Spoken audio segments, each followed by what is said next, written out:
नमस्ते जी। पुस्तक नाम ब्रह्मचर्य के साधन, लेखक स्वामी ओमानंद जी सरस्वती। हम प्राणायाम के विषय में आपको स्वाध्याय करा रहे हैं। चतुर्थ अध्याय है प्राणायाम विधि एवं भेद। प्राचीन काल में भारतवर्ष भौतिक ऐश्वर्य के साथ अध्यात्म विद्या में भी उन्नति के शिखर पर विराजमान था। प्राणायाम विद्या यहाँ मनुष्य मात्र तक फैली हुई थी।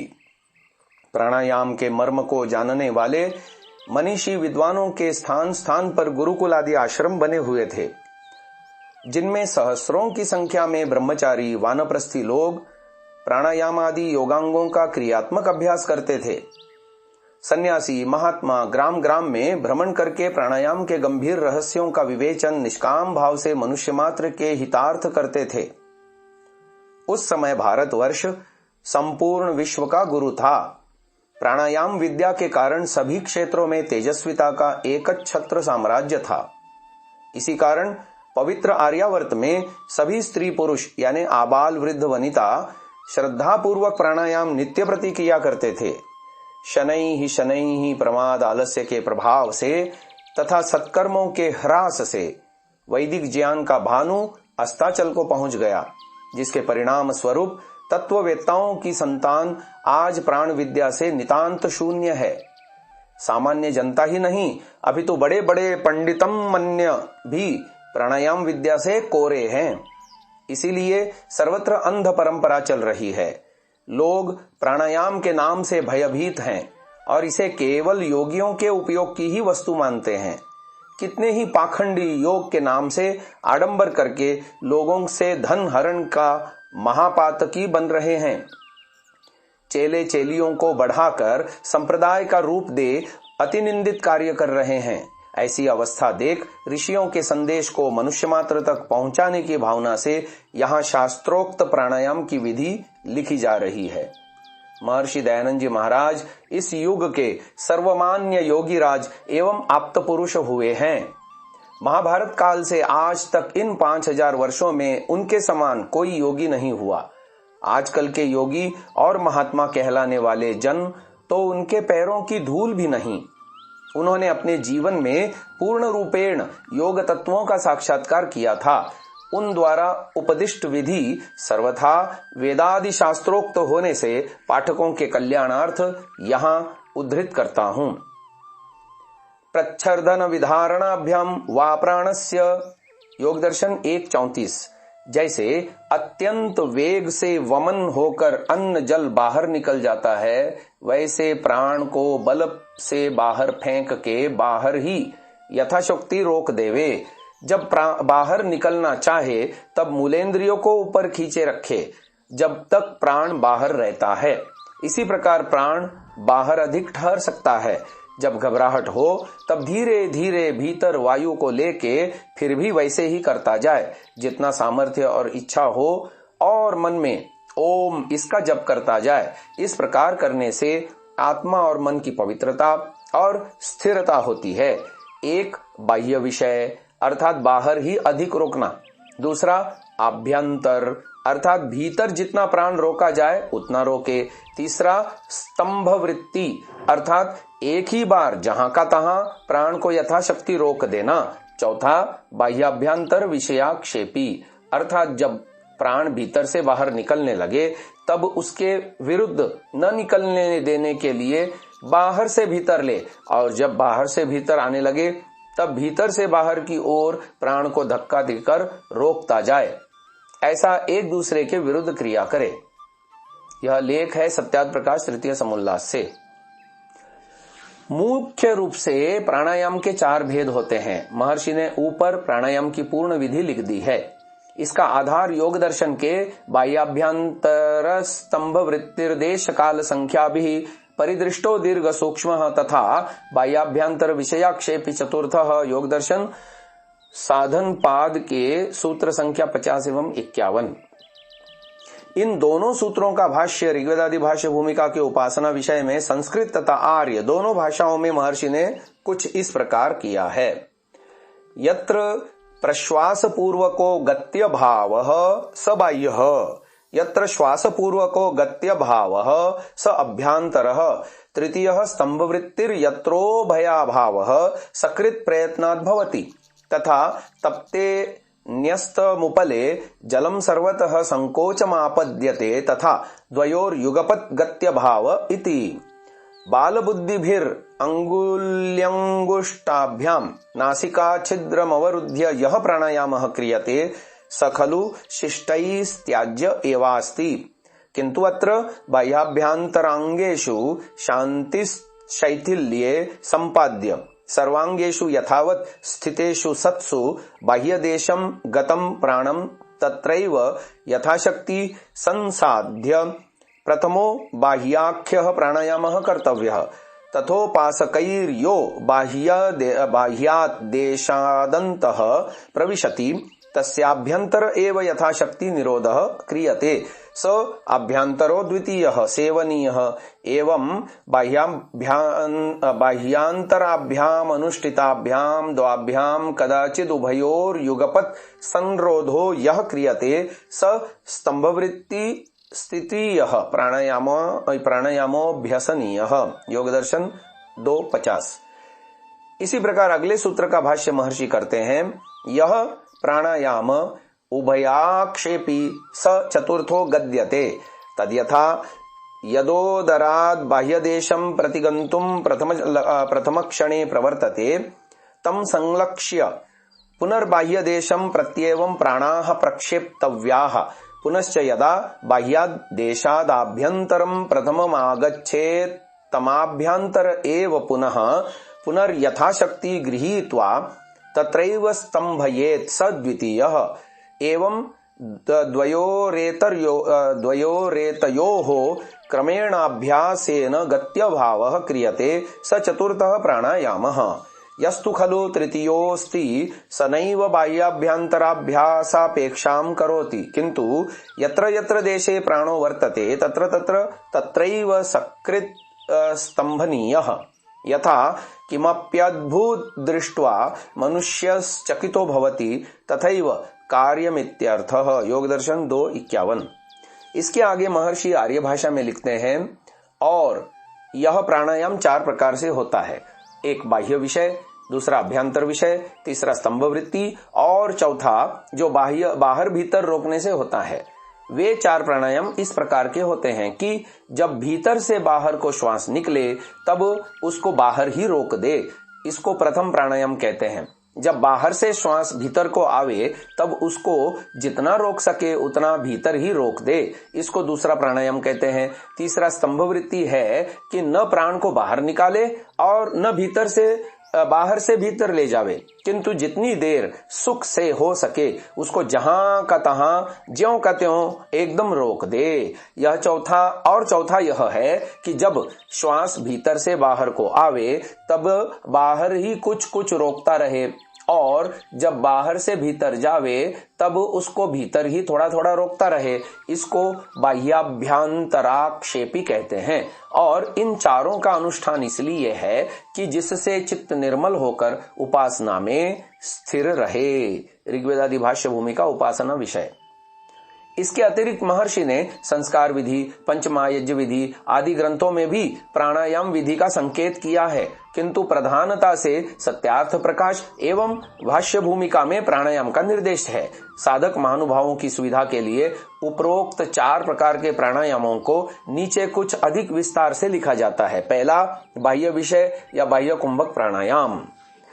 पहले सिद्धासन अथवा पद्मासन में बैठे। सिद्धासन का प्रकार हम पूर्व लिख चुके हैं।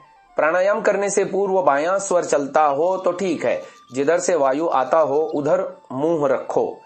जैसे अत्यंत वेग से वमन यानी कय होता है और अन्न जल बाहर निकल आता है, वैसे ही प्राण यानी श्वास को बल से बाहर फेंक दो। एक ही बार निरंतर एक श्वास में सारा वायु बाहर निकल जाए, झटके देकर नहीं। प्राणायाम करने से पूर्व मूल बंद ठीक प्रकार से लगा लें और जब तक प्राणायाम करें उतनी देर निरंतर मूल बंद लगा रहे, बीच में किंचित भी ढीला न होने पावे। पहले हृदय का वायु बल से बाहर निकालो, फिर ऊपर के फेफड़ों का श्वास निकालकर खाली करना चाहिए। फिर उदर को खाली करना चाहिए। श्वास इस विधि पूर्वक निकालने में स्वयं हृदय, फुफ्फुस और पेट का वायु क्रमशः एक बार ही निकल जाता है, किंतु यह ध्यान रखो सारा प्राण एक ही श्वास में बाहर निकल जावे। श्वास तोड़ तोड़ कर कभी न निकालो। श्वास को लंबा करके निरंतर गति देते हुए एक ही बार बाहर निकाल दो। श्वास बाहर निकलने के बाद उड्डयन बंद भी लगा लो। श्वास को यथाशक्ति बाहर रोकने का यत्न करो। जब घबराहट हो तब उड्डयन बंद हटाकर धीरे धीरे वायु को भीतर ले लो, किंतु अंदर नहीं रोको। मूल बंध पूर्व के समान ही लगा रहे। यह एक प्राणायाम हुआ। फिर इसी प्रकार इस प्राणायाम की दूसरी आवृत्ति करें। न्यून से न्यून 3 प्राणायाम अवश्य करें। इस प्राणायाम के अभ्यास काल के अंदर श्वास नहीं रोकना चाहिए। पहले इसी बाह्य विषय का अभ्यास न्यून से न्यून 1 वर्ष तक करना चाहिए।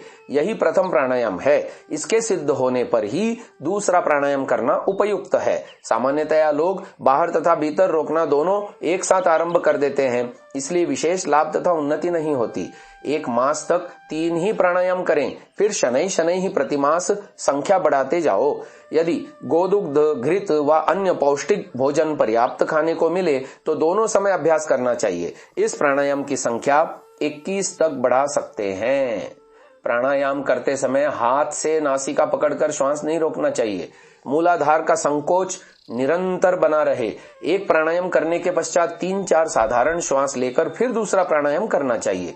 इस प्रकार प्रत्येक प्राणायाम की आवृत्ति में यही क्रम रहेगा। प्राणायाम के समय ओम का जप करते रहें। अब इसके लाभ बताते हैं। यह प्राणायाम विशेष लाभप्रद है। इसके निरंतर अभ्यास से सब लोग ऊर्ध्वरेता बनकर ब्रह्मचर्य के दिव्य आनंद का उपभोग कर सकते हैं। शरीर तथा नाड़ियों की शुद्धि इस प्राणायाम से अतिशीघ्र होती है। शरीर और इंद्रियों के समस्त विकार नष्ट होकर तेजस्विता तथा स्थिरता आती है। ब्रह्मचारियों के लिए अमोघ प्रयोग है। अब दूसरा प्राणायाम अभ्यंतर कुंभक या अभ्यंतर विषय प्राणायाम। यह प्राणायाम बाह्य प्राणायाम के सिद्ध होने पर करना चाहिए। पूर्व प्राणायाम के समान ही सिद्धासन अथवा पद्मासन से बैठकर मूलबंध लगावें। उसके बाद नाक से सहसा श्वास अंदर भर लें। एक श्वास में ही वायु पूरा भर जाना चाहिए। श्वास भरने के बाद जालंधर बंद लगा लें और यथाशक्ति श्वास को अंदर ही रोक रखें। घबराहट होने पर जालंधर बंद हटाकर श्वास को सहसा बाहर निकाल दें। यह एक प्राणायाम हुआ। 2-4 सामान्य श्वास लेकर फिर उसी प्रकार पूरक करके कुंभक करें। प्रथम प्राणायाम के समान शनै ही भोजन और शक्ति के अनुसार इस प्राणायाम की संख्या बढ़ानी चाहिए। मूल बंध निरंतर सावधानी पूर्वक लगा रहे। मन को नाभि के नीचे, हृदय, भ्रुकुटी आदि स्थानों में एकाग्र करें। ओम का जप निरंतर करते रहें। ध्यान के द्वारा प्राण का दबाव फेफड़ों के प्रत्येक अवयव पर डालने का यत्न करें। यह दूसरा प्राणायाम है। इसे पूरक कुंभक भी कहते हैं। इसका लाभ, इस प्राणायाम से शरीर की शक्ति अत्यधिक बढ़ती है। शरीर सुंदर सुडौल बन जाता है। फेफड़े एवं वक्षस्थल वज्र के समान दृढ़ हो जाते हैं। शीत से रक्षा करने में भी यह अति सहयोगी है। धातु के विकार भी इस प्राणायाम से नष्ट होते हैं। इसके अभ्यास के साथ प्रथम रेचक प्राणायाम भी किया जा सकता है। अब आगे तीसरा प्राणायाम है स्तंभ वृत्ति। यह तीसरा प्राणायाम है। इसमें पूर्ववत आसन में बैठकर मूलबंध लगाकर न श्वास को बाहर निकालने की आवश्यकता है और न बाहर से अंदर लेने की। जिस अवस्था में श्वास विद्यमान है उसी अवस्था में उसे रोक देना चाहिए और रोकने के बाद जालंधर बंद लगा दिया जाता है। जब न रहा जा सके तो साधारण रीति से श्वास लेकर व निकालकर फिर उसे उसी अवस्था में रोक दिया जाता है। शेष समस्त प्रक्रिया पूर्वोक्त ही है। इस प्राणायाम में श्वास प्रश्वास दोनों का निरोध हो जाता है। इसके लिए व्यास जी ने बड़ा अनुकूल दृष्टांत दिया है। उन्होंने लिखा, जैसे तपे हुए पत्थर पर डाला हुआ जल चारों ओर से हटकर एक स्थान पर संचित हो जाता है, इसी प्रकार इस प्राणायाम में श्वास और प्रश्वास दोनों का युगपत निरोध हो जाता है। योग दर्शन के 250 सूत्र में उपर्युक्त तीनों प्रकार के प्राणायामों के परीक्षण के लिए लिखा, बाह्याभ्यंतर स्तंभ वृत्तिर्देश काल संख्या भी परिदृष्टो दीर्घ सूक्ष्म। अर्थात बाह्य अभ्यंतर स्तंभ वृत्ति इन तीनों ही निरोधों के देश काल और संख्या का परिमापन करना चाहिए। इनके परिमापन की विधि इस प्रकार है। वायु निरोध के समय प्राण शरीर में कितनी दूर तक फैला, इसका निरीक्षण देश का परिमापन है।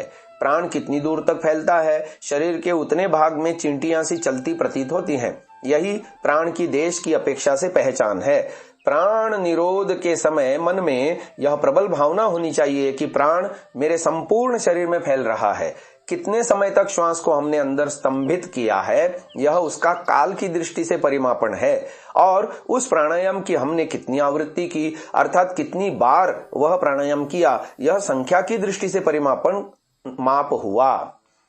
इसके अतिरिक्त निरोध की दीर्घता और सूक्ष्मता का निरीक्षण भी आवश्यक है। दीर्घता से अभिप्राय है पहले की अपेक्षा देश काल संख्या की दृष्टि से प्राणायाम में कितनी वृद्धि हुई है।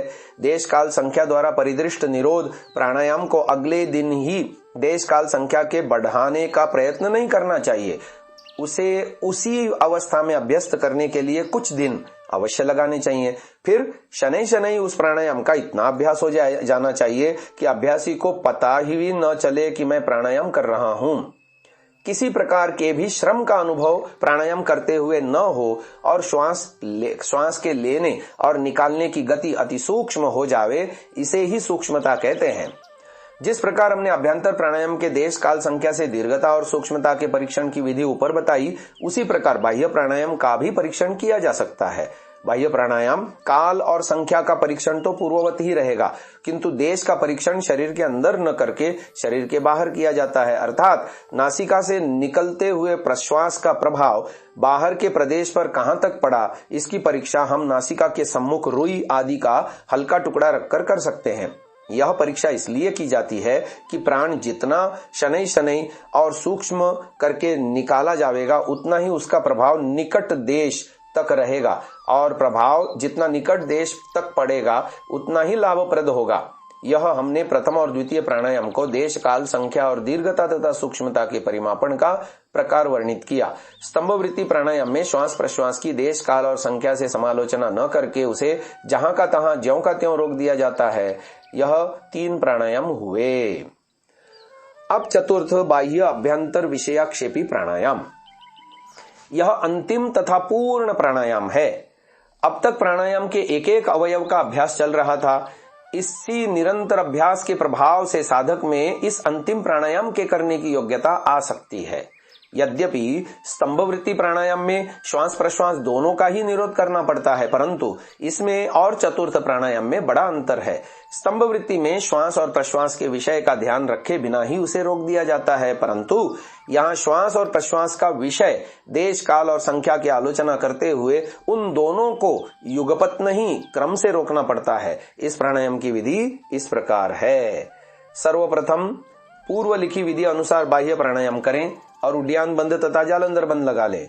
मूल बंद तो सभी प्राणायाम में अवश्य ही लगा रहता है। थोड़े समय के लिए कुंभक के पश्चात जब बाहर से वायु भीतर आने लगे, तब श्वास को भीतर न लेकर जालंधर बंद को ढीला कर अंदर से धक्का देकर वायु को बाहर ही फेंक दें और फिर जालंधर बंद लगा लें। ऐसा करने से नाभि के नीचे का सूक्ष्म प्राण बड़े वेग से ऊपर उठेगा और हृदयस्थ प्राण में आकर मिल जाएगा। बाहर से श्वास भीतर लेने की बार बार तीव्र प्रेरणा होगी, किंतु आप मानसिक इच्छा से वायु को धक्का देकर बाहर ही निकालते रहें। ऐसा करते समय बड़े वेग से हिचकी के सदृश शब्द होगा, शरीर से पसीना छूटने लगेगा। जब अधिक घबराहट होने लगे तब जालंधर बंद को छोड़कर श्वास अंदर ले लें। यह आधा प्राणायाम हुआ। फिर 2-4 सामान्य श्वास प्रश्वास लेकर अभ्यंतर प्राणायाम करें। जालंधर बंद लगा लें। मूल बंद तो पूर्व से ही लगा है।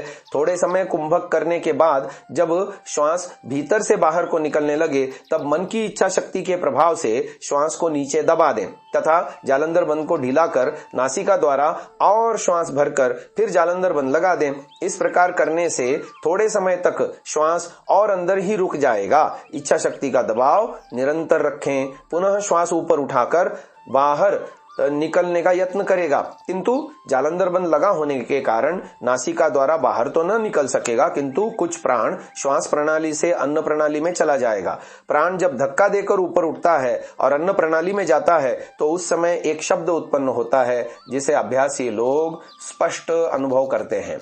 यह ध्वनि डभ डभ से कुछ मिलती जुलती है। इस प्रकार साधक बार बार प्राण को नीचे दबाकर और श्वास लेता रहता है और थोड़ा थोड़ा श्वास अन्न प्रणाली द्वारा उदर में जाता रहता है और वहां पहुंचकर मलबद्धता कब्ज को समूल नष्ट कर देता है। इस प्राणायाम में विशेष परिश्रम करना पड़ता है। प्रत्येक नस नाड़ी प्राण के दबाव से फड़फड़ा उठती है। सारा शरीर पसीने से तरबतर हो जाता है। जब विशेष घबराहट अनुभव होने लगे तो जालंधर बंद को हटाकर श्वास बाहर निकाल दें। इस प्राणायाम की श्रद्धेय योगीराज स्वामी आत्मानंद जी महाराज ने भी अपने ग्रंथों में इसी प्रकार की व्याख्या की है। इस प्रकार यह एक प्राणायाम हुआ। यथाशक्ति इसकी संख्या को बढ़ाते चलें। इसका अभ्यास किसी अनुभवी गुरु के ही सानिध्य में करना चाहिए, नहीं तो हानि होने की आशंका रहती है और यथेष्ट उन्नति भी नहीं हो पाती। इस प्रकार यह चारों प्राणायामों की विधि पूर्ण हुई। अब इसका लाभ लिखते हैं। इस प्राणायाम के अभ्यास से प्रथम अध्याय में वर्णित सभी गुणों का वास साधकों में हो जाता है। धातुओं के सब मल एवं अंतःकरण के सब पाप भस्मीभूत होकर साधक कृतकृत्य हो जाता है। इसके बाद समाधि को समीप ही समझना चाहिए। अब प्राणापान की परस्पर आहुति। प्राणायाम के क्षेत्र में इस रहस्य की बड़ी चर्चा हुआ करती है कि प्राणायाम में पूर्ण सिद्धि तभी मिलती है जब अपान की प्राण में और प्राण की अपान में आहुति पड़ने लगे। इसी भाव को व्यक्त करते हुए गीता में श्री कृष्णचंद्र जी ने भी कुछ विचार व्यक्त किए हैं। श्लोक इस प्रकार हैं। अपाने जुह्वति प्राणम प्राणे पानम तथा परे प्राणापान गति रुद्ध्वा प्राणायाम परायणाः अपरे नियताहाराः प्राणान् प्राणेषु जुह्वति सर्वेप्येते यज्ञविदो यज्ञक्षपित कल्मषाः। कुछ लोग प्राणायाम में तत्पर प्राण अपान की गति को रोककर अपान वायु में प्राण की और इसी प्रकार प्राण वायु में अपान की आहुति डालते हैं। अन्य नियमित भोजन करने वाले प्राणों की प्राणों में आहुति डालते हैं। ये सभी यज्ञ को जानने वाले, यज्ञ से पाप दूर करने वाले हैं। इन दो श्लोकों में प्राण की अपान में, अपान की प्राण में और प्राण की प्राण में आहुति डालने का संकेत है और ऐसा करने वाला साधक प्राणायाम में पारंगत हो जाता है, सब पाप रहित हो जाता है। यह इन आहुतियों के फल का निर्देश किया है। इन आहुतियों का स्वरूप आगे दिया जाता है। अपान की प्राण में आहुति। नाभि से नीचे के भाग में स्थित वायु का नाम अपान है तथा उदर से ऊपर हृदय प्रदेश में स्थित वायु का नाम प्राण है। चतुर्थ प्राणायाम में जैसे कि हम ऊपर लिख चुके हैं कि जब कुंभक बाह्य कुंभक करके मूल बंद पूर्वक उड्डयन बंद लगाया जाता है तो नीचे के प्राण की ऊर्ध्व गति होने लगती है। बार बार मानसिक शक्ति से जब अंदर के श्वास बाहर को धकेला जाता है तो नीचे का प्राण अति तीव्रता से हृदयस्थ प्राण में आकर मिल जाता है। जालंधर बंद लगा होने से दोनों प्राण हृदय प्रदेश में ही स्थित हो जाते हैं। यही अपान की प्राण में आहुति है। अब प्राण की अपान में आहुति का वर्णन करते हैं। प्राण की अपान में आहुति भी चतुर्थ प्राणायाम में अभ्यंतर विषय की आलोचना करते हुए कर डाली जाती है। जिस समय अभ्यंतर कुंभक शक्ति पूर्वक बहुत समय तक किया जाता है तो प्राण ऊपर को उठने लगता है। जालंधर बंद के लगा होने से यह ऊपर उठता हुआ प्राण नासिका से बाहर न निकलकर श्वास प्रणाली से अन्न प्रणाली में चला जाता है। फिर मानसिक शक्ति से प्राण को छाती में नीचे दबाकर जालंधर बंद को ढीलाकर पुनः फेफड़ों में और श्वास भर लिया जाता है और थोड़े समय बाद फिर प्राण ऊपर उठकर अन्न प्रणाली में चला जाता है। यह क्रिया बार बार होती रहती है और प्राण की अपान में आहुति पड़ती रहती है। उदर में गया हुआ यह प्राण सभी उदर रोगों को नष्ट कर देता है। अब प्राण की प्राण में आहुति। यह आहुति तीसरे स्तंभवृत्ति प्राणायाम में डाली जाती है। इस प्राणायाम में न प्राण की अपान में और न अपान की प्राण में आहुति डाली जाती है, किंतु प्राण जिस अवस्था में हो उसे रोक दिया जाता है। इसीलिए यह प्राण की प्राण में ही आहुति है। इसके अतिरिक्त ध्यान से सभी सूक्ष्म प्राण और अपान की परस्पर आहुति डाली जाती है। यह पहले लिखा जा चुका है कि मन और प्राण का घनिष्ठ संबंध है। जिस स्थान पर मन एकाग्र होगा प्राण भी वहीं जाकर स्थिर हो जाएगा। जब मन की समस्त वृत्तियों को रोककर भ्रिकुटी, ब्रह्मरंध्र आदि मस्तिष्क के स्थानों में मन एकाग्र किया जाता है तो हृदय के नीचे का सूक्ष्म प्राण जिसकी अपान संज्ञा है ऊपर उठकर हृदय के प्राण में जाकर मिल जाता है। यह प्राण अपान की परस्पर एक दूसरे में आहुति हुई और जब हृदयस्थ प्राण मस्तिष्कगत प्राण में जाकर मिलता है तो यह प्राण में आहुति कही जाती है। उपर्युक्त 4 प्राणायाम ही मुख्य प्राणायाम है, किंतु इन्हीं प्राणायाम में थोड़ा थोड़ा अंतर करके उपभेद रूप में प्राणायाम के अभ्यासियों ने अन्य प्राणायामों के रूप में नामकरण कर दिया है। किसी न किसी अवस्था में वे प्राणायाम भी साधक को आगे बढ़ने में सहयोग देते ही हैं। इसी उपयोगिता के कारण उनका संग्रह भी श्रोताओं की जानकारी की दृष्टि से कर रहे हैं। इन प्राणायामों की उपयोगिता विशेष अवस्थाओं में ही है, इनका दैनिक अभ्यास करना आवश्यक नहीं। इनमें पहला है भस्त्रिका प्राणायाम। भस्त्रिका संस्कृत में लुहार की धौंकनी को कहते हैं। लुहार या सुनार एक गति से जिस प्रकार अपनी धौंकनी धौंकते हैं, उसी प्रकार श्वास प्रश्वास की क्रिया करनी चाहिए। जोर जोर से श्वास लेना और निकालना भस्त्रिका प्राणायाम की विशेषता है। पद्मासन अथवा सिद्धासन पर बैठकर शरीर, गर्दन, सिर को एक सीध में रखें। हथेलियां घुटनों पर हों। 21 बार लुहार की धौंकनी के समान श्वास लें और निकालें। साथ ही छाती को फुलाता और संकुचित करता जाए। श्वास अंदर भरते समय उदर बाहर तथा श्वास बाहर निकालते समय उदर अंदर संकुचित कर लें। एक के बाद दूसरा श्वास बिना रुके निरंतर लेते रहें। 9 बार से ले करके यथाशक्ति 21 बार इस प्रकार श्वास प्रश्वास क्रिया करके एक बार लंबा श्वास लें, उसे यथाशक्ति अंदर रोक के नासिका द्वारा बाहर निकाल दें। इस प्रकार एक प्राणायाम हुआ। सायं प्रातः प्राणायाम के आरंभ में तथा अभ्यास के पश्चात 1 से 3 बार तक कर लेना चाहिए। कुछ लोग इसे इतना बढ़ा देते हैं कि वे थकने तक करते रहते हैं। इससे बहुत पसीना निकलेगा। यह कठिन व्यायाम है। इससे सिर चकराने लगे तो रुक कर विश्राम कर लें। प्रत्येक प्राणायाम के बाद 2 मिनट आराम करना चाहिए। इसका लाभ बताते हैं। भस्त्रिका प्राणायाम से गले की पीड़ा दूर होती है, जठराग्नि प्रदीप्त होती है, कफ का विकार नष्ट होता है, नाक और छाती की व्याधि दूर होती है, दमा, क्षय आदि रोग दूर होते हैं, कुंडलिनी जागृत होती है, शरीर को गर्मी मिलती है, नाड़ियां शुद्ध होती हैं। सभी प्रकार के कुंभकों में यह उत्तम है। इसका अभ्यास कर लेना चाहिए। भस्त्रिका प्राणायाम की आवृत्ति अपनी शक्ति के अनुसार करनी चाहिए। अभ्यास में अति करना ठीक नहीं। दूसरा अभ्यास है प्लावनी प्राणायाम। इस प्राणायाम में उदर में श्वास भरने का अभ्यास किया जाता है। पेट में वायु भर के मशक या रबड़ के गोले के समान फुला दिया जाता है। खूब वायु भर जाने पर पेट में ठोकने पर एक प्रकार की आवाज सी होने लगती है, परंतु इसमें यह बात ध्यान रखने की है कि जिस समय उदर में वायु भरें तब शरीर के अन्य अंगों में वायु न होना चाहिए, तभी प्लावनी सिद्ध होगा। इस प्राणायाम में साधक का प्राण पर तो अधिकार हो ही जाता है, साथ ही साथ उदर के समस्त रोगों का नाश होकर पेट रेशम के समान कोमल हो आरोग्यता का विकास करता है। कब्ज तो जड़मूल से ही मिट जाती है, जिसको सर्व रोगों की जननी कहते हैं। अपान वायु की शुद्धि, मलमूत्र का निर्विघ्न त्याग होना, पाचन शक्ति की वृद्धि, वीर्य एवं रक्त की शुद्धि आदि अनेकों लाभ होते हैं। प्लावनी प्राणायाम करके इच्छानुसार पानी पर भी पड़ा रहा जा सकता है। फिर उड्डयन बंद करके वायु धीरे धीरे बाहर निकाल दें। इस प्राणायाम को किसी अनुभवी से सीख लेना चाहिए। जो मनुष्य इसके अभ्यासी होते हैं वे कुछ दिन तक बिना आहार के भी रह सकते हैं। इस प्रकार का वर्णन है। तीसरा है शीतली प्राणायाम। जीभ को लंबी करके नली की भांति मोड़ लें।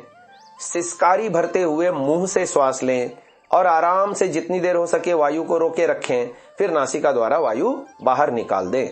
यह प्राणायाम बैठे बैठे, खड़े रहकर अथवा चलते हुए भी 10 से 15 मिनट तक किया जा सकता है।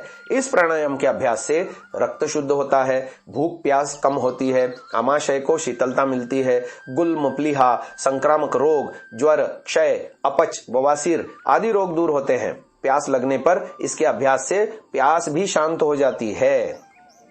चौथा है शीतकारी प्राणायाम। जीभ को इस प्रकार मोड़ें कि उसका सिरा तालू से लगा रहे और मुंह से सिसकारी के साथ श्वास खींचे, अथवा दांतों की पंक्तियों को एक दूसरे से मिला दो और जीभ को दांतों से सटाकर शीतकार जैसी आवाज करते हुए मुख से शनैः ही श्वास अंदर भरो। यथाशक्ति अंदर रोककर नासिका द्वारा बाहर निकाल दो। इसे भी बैठकर, खड़े होकर तथा चलते फिरते किया जा सकता है। 10 बार तक इसे करना चाहिए। इस प्राणायाम के अभ्यास से शक्ति और सौंदर्य की प्राप्ति होती है। भूख प्यास, आलस्य, निद्रा कम होती है। पित्त के विकार शांत होते हैं। 5वां है उज्जायी प्राणायाम। पद्मासन या सिद्धासन पर बैठ जावें और मुंह बंद कर लें। धीरे धीरे और एक ही श्वास में जितना फेफड़े ले सके वायु अंदर खींचे। फिर जालंधर बंद लगा लें। यथाशक्ति वायु को रोककर बाएं नासारंध्र से धीरे धीरे बाहर फेंकें। विरेचन जितना धीरे धीरे हुआ करता है उतना ही प्राणायामों का फल अधिक होता है। यह बात सभी प्राणायामों में ध्यान रखने योग्य है। कुछ लोग ऐसा मानते हैं कि श्वास लेने के पश्चात वायु फेफड़ों से हटाकर मुंह में भर लें और तब मुंह से उसे बाहर निकालें। इसके अभ्यास से सिर की उष्णता दूर होती है, सिर में सौंदर्य बढ़ता है, शरीर में सौंदर्य बढ़ता है और जठराग्नि प्रदीप्त होती है। दमा, क्षय, फुफ्फुस संबंधी समस्त रोग दूर होते हैं। सायं प्रातः 4 बार इसका अभ्यास किया जा सकता है। छठा है सूर्य भेदी प्राणायाम। इस प्राणायाम की विशेषता यह है कि केवल सूर्य नाड़ी अर्थात दाहिने नासारंध्र से ही श्वास प्रश्वास की क्रिया की जाती है। सिद्धासन या पद्मासन पर निश्चित मन से बैठ जाएं। पुनः अति धीरे धीरे दाहिने नासारंध्र से श्वास इतना अंदर खींचें कि यथासंभव वायु अंदर चला जावे। इसके बाद जालंधर बंद लगा लें। वायु अंदर भरे रखें। पसीना आने तक श्वास को अंदर ही रोके रहें। घबराहट होने पर जालंधर बंद हटाकर दाहिने नासारंध्र से प्रश्वास किया करें। यह श्वास प्रश्वास की क्रिया बहुत धीरे धीरे होनी चाहिए। एक बार सब वायु जोर से निकालना ठीक नहीं। सूर्य भेद प्राणायाम के अभ्यास से पेट और अंतड़ियों के समस्त रोग दूर होते हैं। वात रोग, नाक संबंधी रोग, जुकाम आदि नष्ट होकर अभ्यासी को दीर्घायु और शक्ति प्राप्त होती है तथा कुंडलिनी शक्ति जागृत होती है। 7वां है सुखद प्राणायाम। पद्मासन या सिद्धासन से बैठकर शनै शनै वायु को अंदर खींचें। पहले फेफड़ों के नीचे के भाग को भरें। मन में प्रबल इच्छा रखें कि फेफड़ों का अधोभाग वायु से भर रहा है, इससे कुछ पेट फूलेगा। इसके बाद इसी श्वास से फेफड़े के मध्य भाग में वायु पहुंचाएं। प्रत्येक क्रिया के साथ मानसिक शक्ति का संबंध बना रहे। इन क्रियाओं से पेट कुछ पिचकेगा और छाती कुछ उभरेगी। इसके बाद श्वास के तीसरे और अंतिम भाग से फेफड़े के ऊपरी भाग को भरें। इस क्रिया से पूर्व दोनों कंधे ऊपर उठा लें। इन 3 क्रियाओं से पूरा कुंभक करें। लगभग 1 मिनट तक वायु भरी रहे। फिर सीटी बजाने के समान मुखाकृति बनाकर वेग से 3 से अधिक बार में थोड़ा थोड़ा श्वास बाहर फेंकें। एक बार फेंक कर कुछ रुकें। इसी प्रकार कुछ रुक रुक कर बलपूर्वक श्वास को फेंकें। यह एक प्राणायाम हुआ। इस प्राणायाम से शरीर को विश्राम मिलता है, थकान दूर होती है, शरीर बलवान, स्वस्थ, सुंदर बनता है, रजोगुण व तमोगुण दूर होकर मन एकाग्र होता है। इसका अभ्यास प्रत्येक प्रकार के व्यायाम प्राणायाम के अंत में करना चाहिए। 8वां है भ्रामरी प्राणायाम। इच्छानुसार आसन लगाकर दोनों नासारंध्रों से पूरक करें। फिर यथाशक्ति कुंभक करके भ्रमर के समान भौरे जैसा शब्द करते हुए दोनों नासिका छिद्रों से श्वास निकाल दें। इसमें भ्रमर के समान ध्वनि होने से इस प्राणायाम का नाम भ्रामरी प्राणायाम है। भ्रामरी प्राणायाम से मन की चंचलता दूर होकर शांत होता है। मन को अति आनंद का अनुभव होता है। 9वां है समवृत्ति प्राणायाम। यह प्राणायाम शरीर की दुर्बलता को दूर करने के लिए अचूक प्रयोग है। इसका नाम समवृत्ति इस कारण से है कि इसमें पूरक, कुंभक, रेचक समान वृत्तियों में होते हैं। अर्थात पूरक रेचक प्राणायाम इतने सूक्ष्मता से किए जाते हैं कि साधक को थोड़ा भी श्रम तथा शब्द का अनुभव नहीं होता। प्राणायाम की विधि इस प्रकार है कि सामान्यतया किसी भी सुखद आसन में बैठकर अति शनै ही सूक्ष्म भाव से श्वास को उदर एवं फेफड़ों के सब भागों में अच्छी प्रकार भर ले। बिना विशेष शक्ति लगाए केवल मानसिक प्रभाव के कारण श्वास को कुछ समय तक भीतर ही भीतर रोकने का अभ्यास करें। फिर शनै शनै ही बिना शब्द और श्रम के बाहर निकाल दें तथा थोड़ा समय तक प्राण को बाहर ही संबित करें। यह प्राणायाम स्वाभाविक रूप से प्रसन्नता से करें। उदर तथा फेफड़ों पर दबाव न पड़ने दें। इस प्रकार शक्ति अनुसार प्रतिदिन इस प्राणायाम का अभ्यास करने से अशक्त मनुष्य भी सशक्त हो जाता है। इस प्राणायाम का अभ्यास धैर्य पूर्वक लंबे काल तक करने से समस्त रोगों का नाश होकर गई हुई शक्ति पुनः प्राप्त होती है। नियमित रूप से इसे करने पर क्षय यानी तपेदिक आदि भयंकर रोगों का भी समूल उच्छेद करने का सामर्थ्य इस प्राणायाम में है। सब प्रकार की निर्बलताएं, निराशाएं दूर होकर साधक आनंद विभोर हो उठता है। इस प्राणायाम में यह विशेष ध्यान देने योग्य शर्त है कि श्वास का शब्द अपने कान तक भी न सुनाई पड़े और न ही फेफड़ों का किसी भी प्रकार का श्रम हो, तभी इससे पूर्वोक्त लाभ होंगे। अन्यथा दुर्बल अवस्था में फेफड़ों में वायु का दबाव से हानि होने की संभावना रहती है। 10वां है अग्नि प्रदीप्त प्राणायाम। एक बार अमृतसर निवासी चौधरी जय किशन जी महर्षि दयानंद सरस्वती के पास सत्संग के लिए गए तो देखा कि स्वामी जी प्राणायाम कर रहे हैं और उनके शरीर पर पसीना बड़े वेग से बह रहा है और संपूर्ण शरीर रक्तवर्ण हो रहा है। मुखमंडल तेज से प्रदीप्त है। दृष्टि स्वामी जी की ओर नहीं जमती थी। ऐसी अवस्था देखकर वे चकित थे। जब प्राणायाम समाप्त करके सत्संग में बैठे तब उन्होंने प्रश्न किया, महाराज जी, क्या यह बतलाने की कृपा करेंगे कि आप कौन सा प्राणायाम करते हैं, उसका नाम क्या है? उत्तर महर्षि ने कहा, इसको अग्नि प्रदीप्त कहा करते हैं। इसकी विधि यह है, सुखासन में बैठकर प्राण को धीरे धीरे पूरक द्वारा मूलाधार तक भर दें, फिर बलपूर्वक कुंभक करें कि छाती और मुख लाल वर्ण हो जाएं। प्रारंभ में अधिक कुंभक न करें, शनै शनै ही बढ़ाते जाएं। शरीर की और प्राण का वेग न जाने पावे, नहीं तो मूर्छा होने का भय होता है। घबराहट होने पर रेचक अर्थात प्राण को बाहर निकाल दें। इस प्राणायाम के गुणों का वर्णन करते हुए महर्षि ने कहा कि इस प्राणायाम से शीत का निवारण हो जाता है। योगी तपस्वी हिमगिरी में बैठकर इसी प्राणायाम का प्रयोग करते हैं। इसके अतिरिक्त इस प्राणायाम में जठराग्नि प्रदीप्त होकर शरीर हल्का हो जाता है। उत्साह, स्वर में मधुरता, बल, ओज, तेज, धैर्य एवं सौंदर्य की वृद्धि होकर सब रोग नष्ट हो जाते हैं। इसी प्राणायाम के आधार पर महर्षि घोर शीतकाल में भी अनेकों बार सहसा ही पसीना निकाल देते थे, जिसे देख भक्तजन अति श्रद्धान्वित होकर नतमस्तक हो जाया करते थे। 11वां है क्षुधा तृषा निवारक प्राणायाम। पद्मासन से बैठकर हथेलियों को दोनों घुटनों पर स्थिर करके कंठ और मुख को बंद कर ओम शब्द करते हुए मुख में वायु उत्पन्न करें तथा जल की घूंट के समान वायु की घूंट उदर में भरते जाएं।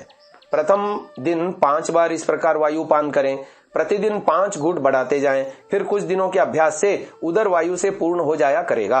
30 मिनट का अभ्यास हो जाने पर वायु से भरा उदर फूलकर जलपूर्ण मशक के समान भारी हो जाता है। फिर पूर्व अवस्था में आने के लिए कई मिनट तक कई बार मयूरासन करके शीर्षासन करना होता है अथवा मयूरासन और सर्वांगासन करना चाहिए। ऐसा करने से यह वायु अपान वायु के रूप में गुदाद्वार से निकला करता है। इस प्रकार 1 घंटे का समय पूर्व अवस्था में आने में लग जाता है। इस प्राणायाम से यह लाभ होता है कि भूख प्यास का अभाव होकर कई दिनों तक निराहार रहकर भी योगी निश्चिंत समाधि का अनुष्ठान कर सकता है। इस प्राणायाम को वायुपान प्राणायाम भी कहते हैं। प्राणायाम के बल पर चमत्कारिक प्रदर्शन। प्राणायाम जहां हमारे शरीर के समस्त विकारों को नष्ट करके विकास में परम सहायक है, वहां शक्ति का अपार भंडार भी है। ब्रह्मचर्य विद्या एवं श्रद्धा पूर्वक निरंतर लंबे काल तक प्राणायाम का अभ्यास करने से शरीर का अतिशय बल बढ़ता है। प्राणायाम के द्वारा मनुष्य शरीर की संपूर्ण शक्ति किसी भी एक अंग में केंद्रित करके आश्चर्यजनक पराक्रम दिखा सकता है। महर्षि दयानंद जी एवं प्रोफेसर राम मूर्ति आधुनिक युग में प्राणायाम के बल पर अद्भुत शक्ति का परिचय दे चुके हैं। अब मैं इस प्रकार के कुछ प्रदर्शनों की विधि लिखूंगा, जिनके अनुसार प्रत्येक साधक ब्रह्मचारी प्राणायाम का महत्व क्रियात्मक रूप में सामान्य लोगों के समक्ष भी स्थापित कर सकेंगे। छाती पर भारी पत्थर तोड़ने की विधि।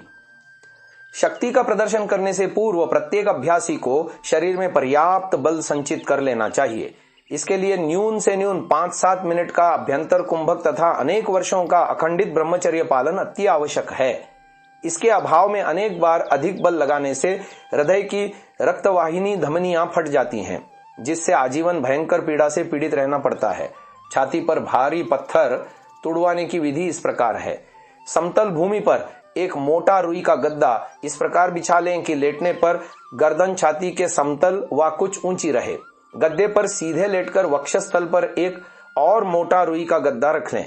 इसके ऊपर लकड़ी का चौड़ा तख्ता रखें। तख्ता दृढ़ लकड़ी से निर्मित होना चाहिए, जिसके टूटने की किंचित भी आशंका न हो। दोनों हाथ भूमि पर शरीर के साथ पार्श्व में फैले रहें। शरीर और मन में उत्साह तथा दृढ़ विश्वास रखना चाहिए। भगवान के प्रति मन में अति कृतज्ञता एवं शक्ति प्राप्ति की प्रार्थना करनी चाहिए। इसके बाद सर्वप्रथम लेटे हुए ही पूरक प्राणायाम कर लें, कुंभक कर लें तथा जालंधर बंद लगा लें। इसका विशेष ध्यान रखें कि श्वास का वेग मस्तिष्क की ओर न जाने पावे। मानसिक शक्ति से प्राण को छाती में ही रोक के रखें। यदि असावधानी पूर्वक प्राण मस्तिष्क में चला गया तो निश्चित ही मूर्छा यानी बेहोशी हो जाएगी। इस विषय में असावधानी होने पर अनेक व्यक्तियों के प्राण मूर्छित अवस्था में ही सदैव के लिए कूच कर जाते हैं। अतः इस प्रकार के प्रदर्शनों में विशेष ध्यान रखना चाहिए। प्रारंभ में अभ्यास करते समय हल्के हल्के पत्थर छाती पर रखकर तुड़वाने चाहिए। इस प्रकार शनै शनै ही अभ्यास बढ़ाकर 50 मन भार के पत्थर को भी अपनी छाती पर रखकर भारी घनों और हथौड़ों के आघातों को सहन करके लोगों को आश्चर्यचकित कर सकेंगे। अनेक महानुभाव लोकेशना से अभिभूत होकर शक्ति से अधिक बल प्रदर्शन का दुस्साहस कर बैठते हैं, जो कि सदैव हानिप्रद सिद्ध होता है। अतः अभ्यास को शक्ति के अनुसार शनै शनै धैर्य के साथ बढ़ाना चाहिए। शक्ति संचय के लिए सात्विक पौष्टिक पदार्थ घी, दूध, बादाम आदि का प्रचुर मात्रा में सेवन करना चाहिए। अगला है लोहे की जंजीर तोड़ने की प्रणाली। लोहे की जंजीर तोड़ते समय श्वास निकालकर पुनः वेग से भर के शक्ति लगाई जा सकती है, किंतु पत्थर रखते समय अथवा मोटर रोकते समय ऐसा करना मानो स्वयं मौत के मुंह में प्रविष्ट करना है। जंजीर तोड़ते समय बार बार श्वास भर के तोड़ने में अनेक लाभ हैं। प्रथम तो ऐसा करने से शरीर में उष्णता आने से वेग पूर्वक शक्ति लगाने पर सरलता रहती है। उचित अवसर पाकर झटका मारने से जंजीर आसानी से टूट जाती है। इसके अतिरिक्त ऐसा करने से दर्शकों के ऊपर प्रभाव भी अधिक पड़ता है। जंजीर तोड़ते समय 2 कुर्सियों के बीच एक आड़ी लकड़ी रखी जावे, जिसमें जंजीर अटका दी जाए। कुर्सियों पर एक एक मनुष्य बैठा दिया जाता है। स्वयं भी लकड़ी पर ही खड़े होना पड़ता है। जंजीर तोड़ने से पूर्व ही इतनी तंग रखनी चाहिए कि तोड़ते समय ढीली हो जाने के कारण फिर दूसरी बार छोटी न करनी पड़े। पीठ पर एक मोटा रुई का गद्दा रखें, जिससे रगड़ लगने के कारण कमर पर त्वचा न छिल सके। जंजीर सदैव आगे की अपेक्षा पीठ पीछे अधिक तंग रखकर फिर कंधों को पीठ पीछे की ओर थोड़ा मोड़कर और झटका देकर तोड़ना चाहिए। जंजीर तोड़ना भी शनै शनै अभ्यास का ही फल है। प्राणायाम, ब्रह्मचर्य आदि का विशेष अभ्यास पूर्ववत शक्ति से संभव करके प्रत्येक प्रदर्शन के लिए आवश्यक है। मोटर रोकने का सरल अभ्यास। मोटर रोकने के लिए प्राणायाम के विशेष अभ्यास की आवश्यकता है। प्रारंभिक अभ्यास के लिए कठोर भूमि में एक खूंटा गाड़कर और उसमें एक रस्सी बांधकर उखाड़ने का अभ्यास करना चाहिए। मोटर चलाने से पूर्व ही अभ्यंतर कुंभक करके रस्से जोर से खींच लेने चाहिए। पूरक प्राणायाम करके पूरी शक्ति के साथ आरंभ में ही कुंभक करें। मध्य में रस्सी ढीले न करें। ऐसा करने पर भारी आघात पहुंचने की आशंका रहती है। मोटर चालक को सहसा ही वेग से मोटर न चलानी चाहिए, अपितु आरंभ में शनै शनै ही चलाकर फिर पूर्ण शक्ति लगवाने में सुविधा रहती है। सामने 2 खूंटे गाड़ कर उनमें लकड़ी का तख्ता अटका के तख्ते के साथ दोनों पैर लगा लेने चाहिए और मोटर के साथ मोटा रस्सा बांधकर अपनी भुजाओं में बांध लेना चाहिए। गर्दन थोड़ी तिरछी रहे। श्वास मानसिक शक्ति से छाती एवं भुजाओं में स्थिर किया जाए। इसी प्रकार शनै शनै ही अभ्यास से मोटर रोकने में सफलता प्राप्त की जा सकती है। अब बात आती है ग्रीवा से लोहे के मोटे मोटे सरियों को मोड़ना। लोहे के सरिये मोड़ने के लिए गले में कुंभक का अभ्यास करना होता है। जिस प्रकार रबड़ की ट्यूब में वायु भरने से बोझ से भी नीचे नहीं दबती, उसी प्रकार ग्रीवा में प्राणवायु को भरकर कुंभक करने से अधिकाधिक शक्ति लगाने पर भी ग्रीवा पीछे को नहीं हटती।